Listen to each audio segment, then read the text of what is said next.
Hola. ¿Cómo estás? ¿Qué tal, Todo bonita? Hala, vamos, Sí. vamos.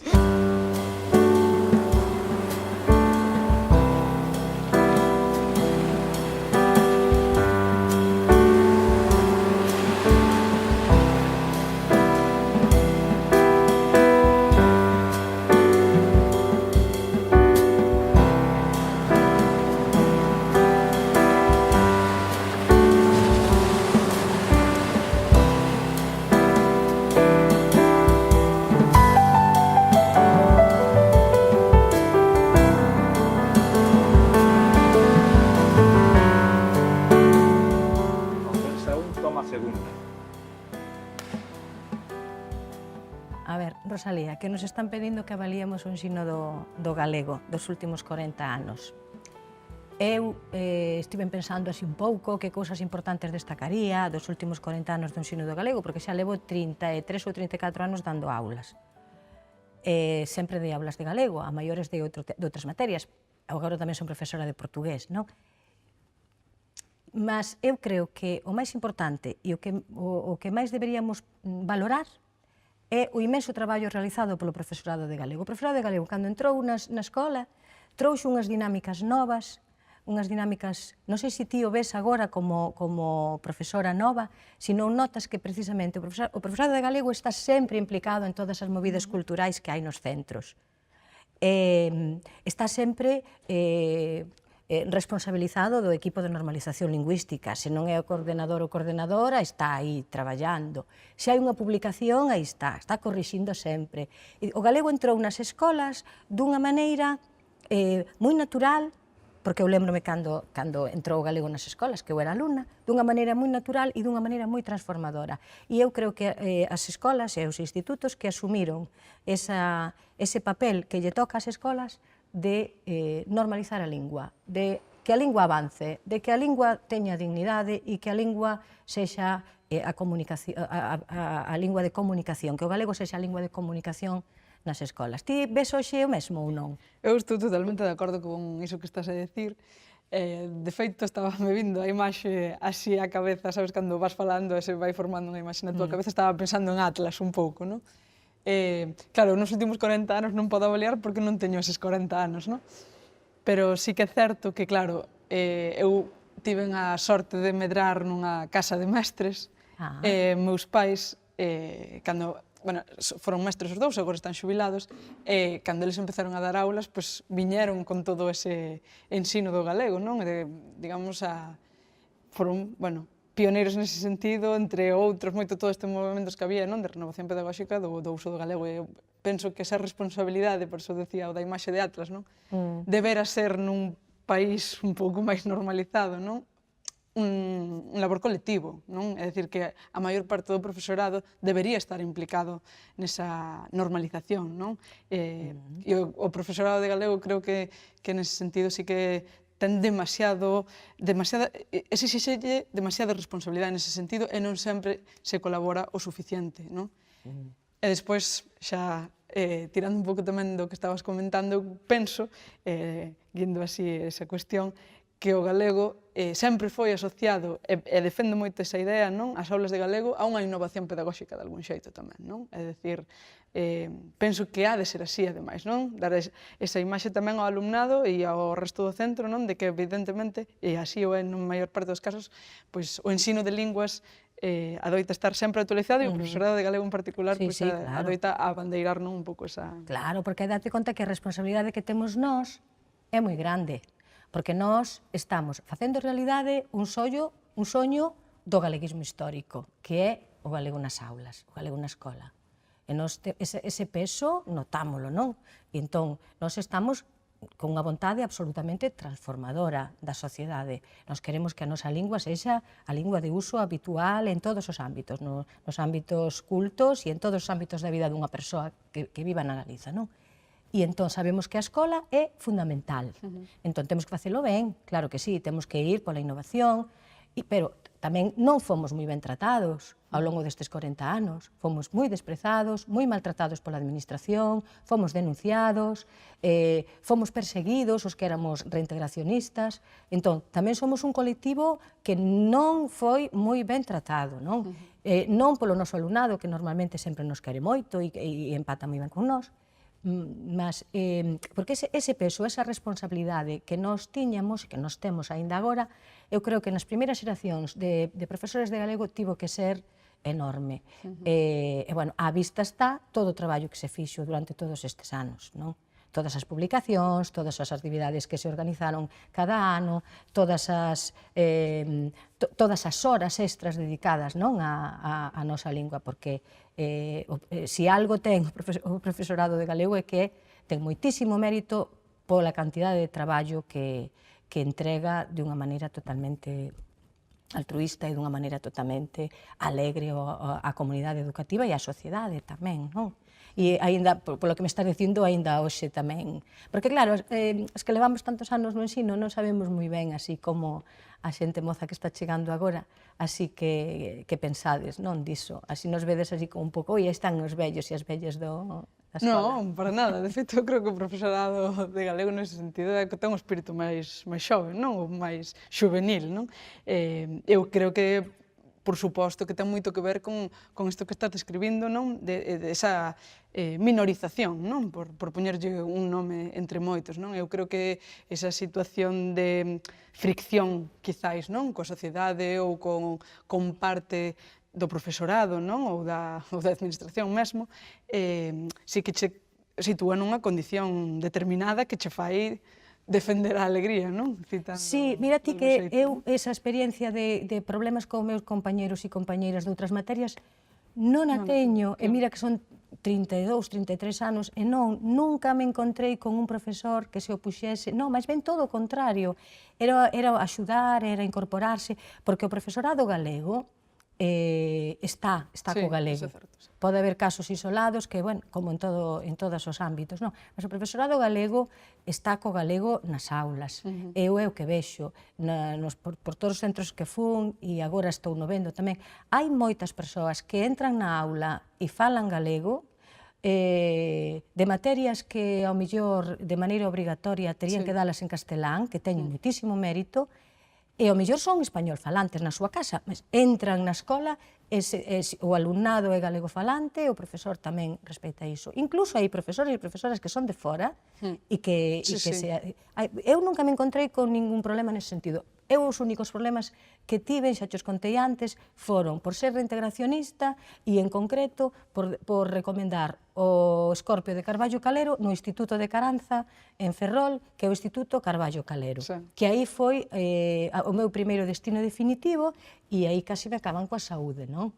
Porque aquelo a inspección comigo portouse moi mal. E coñezo, eu fui unha desas profesoras represaliadas, non?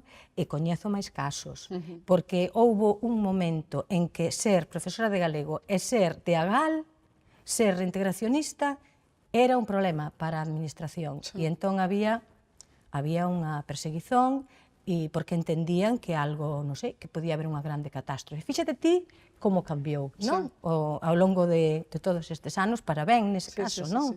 Como cambiou. E na túa escola tedes portugués? No, na miña escola, isto tamén é unha mágoa nese sentido, porque, claro, vai un pouco asociada á persoa, non? A profe de galego que tiñamos hai uns 4 anos, estudara portugués pola Escola de Idiomas, sabía moitísimo portugués, de feito, acabou aprobando por portugués tamén a especialidade. Entón, claro, había portugués, temos moitísimos libros e bibliografía na biblioteca en portugués, e o alumnado estaba encantadísimo, era das materias preferidas, das máis elixidas e das máis exitosas. Pero, claro, un proxecto que iba asociado á persoa, digamos, que impartía a materia, entón, ao ela concursar, perdeuse esa opción, non? Eu creo que nese sentido sí que sería importante que o profesorado en xeral tiveramos máis formación nunha lingua que a nosa lingua tamén, non? Evidentemente, e que está máis que demostrado a todos os niveis. E logo, eu sí que reitero esa boa experiencia, non? Do profesorado en xeral, non? Da sensibilidade do profesorado cara á normalización e cara á lingua, non? Eu sí que tive unha fortuna de medrar como alumna tamén e logo na miña experiencia docente igualmente, pois en ambientes, ademais como sendo no rural totalmente galegofalantes e totalmente normalizados dentro da escola, non? Que ao final é un micro ecosistema, non? Pero, bueno, estou falando de datos como 95-100% de galegofalantes na aula, cando estaba estudando. Entón, claro, é un éxito indudable. O meu alumnado, bueno, os últimos anos aí houve un cambio, non? É verdade, 2022, perda de falantes. Iso é algo que nós, obviamente, non é culpa da escola. A que a escola non é milagrosa, non? A escola é transformadora. É verdade que hai unha sociedade... O galego está perdendo falantes, o galego estáse perdendo. O meu instituto era un instituto de 99% galego falantes. Podía haber un neno, unha nena en cada clase. Era unha cousa... E, sin embargo, agora, nestes últimos anos, a cousa xa cambiou, non? En fin, hai que pensar que está pasando aí. Entón, será que non chega con todo o que nós estamos facendo? Será que a escola ten que cumprir un papel máis profundo, que haberá que darlle máis valor e haberá que repensar en xeral o que facer coa nosa lingua, porque a escola é unha ferramenta, pero a escola non é a que decide, non é a que toma certas decisións. Eu creo que a escola, co portugués na escola, e se nós entendemos que o portugués é a variante internacional do galego, quen gosta do portugués adora o galego, porque desde o galego chegas ao portugués. Entón, e tes unha utilidade. O norte de Portugal, que é unha oportunidade para moitísima xente xoven, non? E que está aquí ao lado.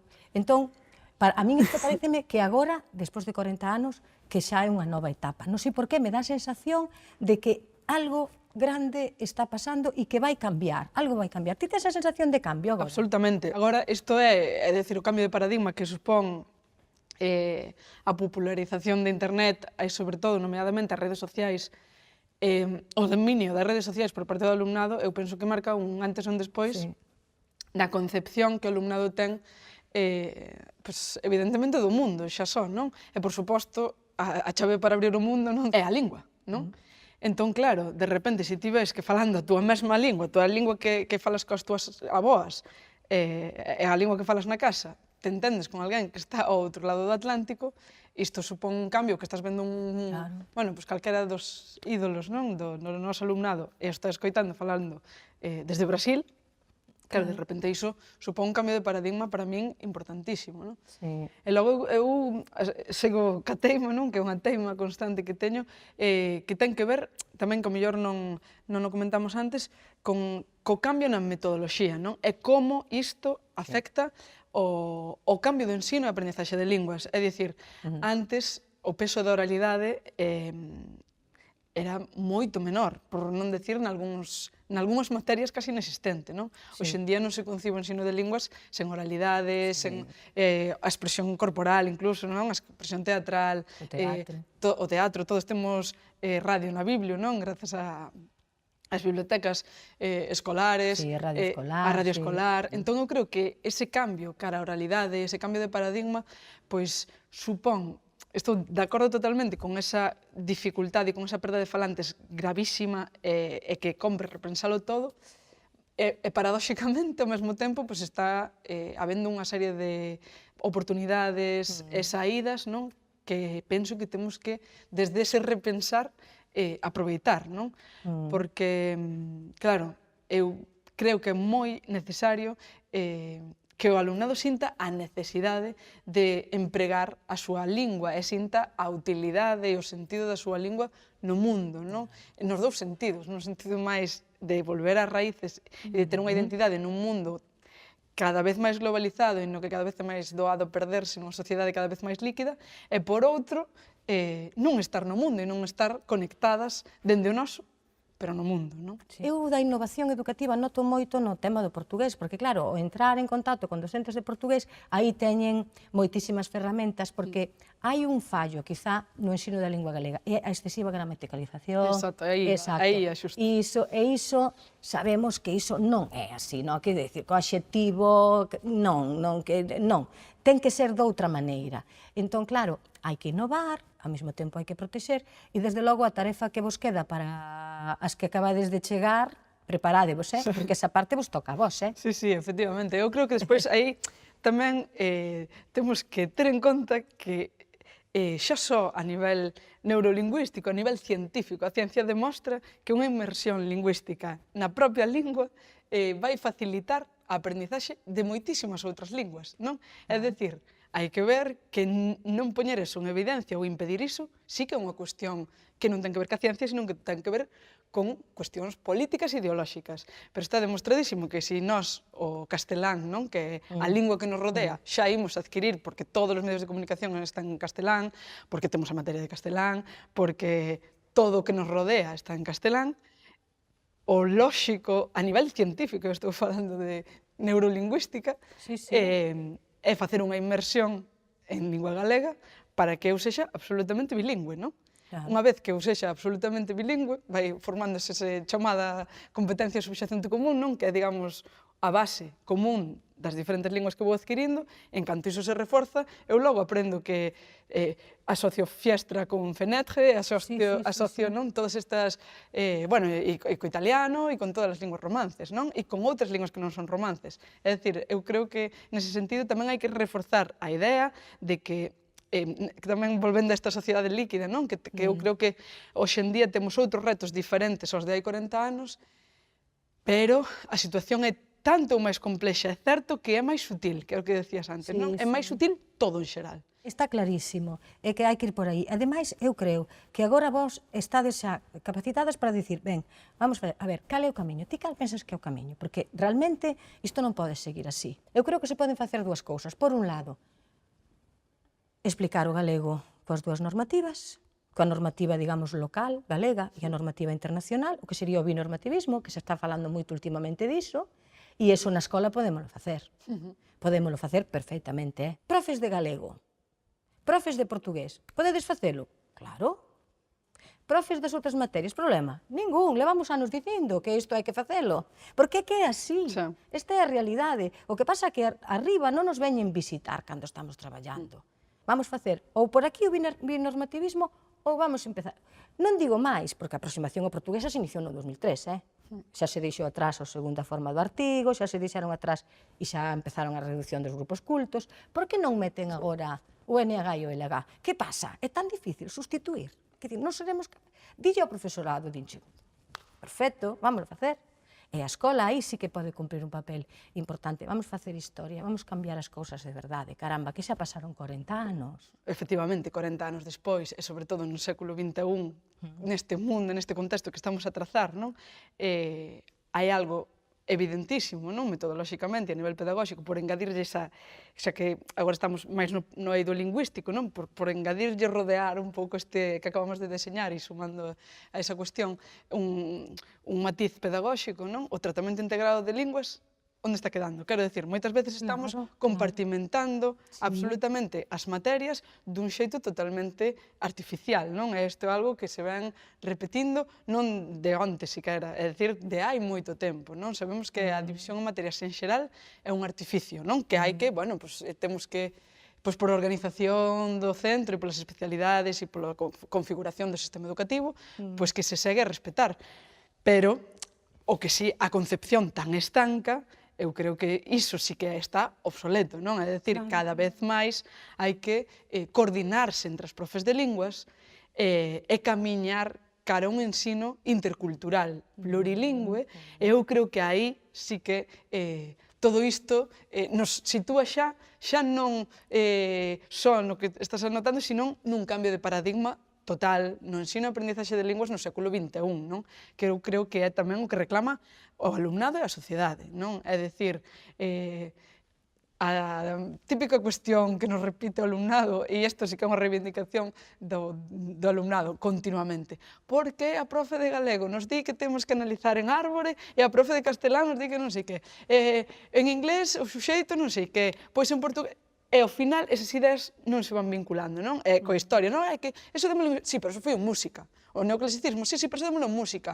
A ilustración, en galego, pero en galego non era isto. Pero Entón, esa mestura, eu creo que cada vez ten menos sentido, non? Entón, aínda que a nivel organizativo de horarios se pase por unha transición non necesaria nese sentido, eu sí que xa estaba visualizando outro paradigma. Eu penso que ese tratamento integrado de linguas, que esas propostas innovadoras no ensino e aprendizaxe de linguas desde unha normalización e desde esta conciencia tamén internacional, é como eu visualizaría a utopía do ensino no futuro. A nova escola, a escola do futuro. Efectivamente. A escola semente. Ti que sabes algo? Contame. Sí, bueno, sei algo, tampouco sei moito, o que sí sei é que precisamente si defenden isto que estamos falando en canto a asociar unha perspectiva da lingua aberta e tal como estamos comentando, con diversas opcións, e asociando a unha innovación educativa, non? Desde a rapazada, polo que eu coñezo o proxecto e xente que está implicada nel, pois, digamos que un pouco é a proposta que teñen en marcha, non? Nunha escola onde tamén está moi presente, por exemplo, a terra, non? A terra física, digo, tamén a terra conceptual, non? Pero sí que está moi en contacto co territorio, hai propostas pois moi prácticas, non? As rapazadas de moi pequenos pois estudan tradicións, As cantigas, seguro que as cantigas populares que nos cantaban a nós cando éramos pequenos. Regueifas. Sí. Non, eu nese sentido pois penso que é un proxecto moi interesante. Se ben, de puntualizar desde o meu punto de vista que iso deberá ser a escola pública tamén. Quero dicir, o que me parecería máis interesante que fora unha proposta tamén que se poidera, non digamos que teño esa dobre cuestión sobre a semente, non? Por unha banda, pareceme unha proposta interesantísima, e por outra, sí que defendo o ensino público no sentido de que o ideal sería que todo alumnado tivera acceso desde un sistema público a un ensino, un modelo de ensino. Un modelo de ensino así. Pois aí está, funciona, só é copiar. É que... E ademais eu estou tan convencida de que o profesorado galego está implicado en facer as cousas ben, está sempre aberto a todas as novidades. Está, é certo, está neste momento moi cansado do papeleo, da burocracia e de todas estas cousas, non? Porque iso nos fai perder moitísimo tempo. Pero está tan implicado e aberto a todas as novidades e ten ese pulo transformador. Porque todo o mundo queremos unha escola mellor e porque sabemos a importancia que ten a escola nunha sociedade, non? E aí está un modelo, sobre todo para os pequenos e as pequenas, que teñen un inicio escolar diferente, non? Porque a verdade é que na escola había que cambiar incluso os espazos. Totalmente. Incluso os horarios. Totalmente. Iso de estar con unha campaña trincadora, iso interrompe as dinámicas que tes, tería que ser moito máis flexible, e logo con moito máis debate, con moito máis comunicación, bueno, temos que construir esa escola. Unha escola viva. Sí, unha escola viva e galega, unha escola aí viva, galega e unha escola... Veña, oye, como facemos para xuntar a academia coa academia? Eu creo que iso é un... A ver, como facemos? Un labor moi complicado, non? Non é tan complicado. Bueno, eu vexo difícil. Non, bueno, non son tan antigos como parece. Non, ti crees? Non. É todo parecido.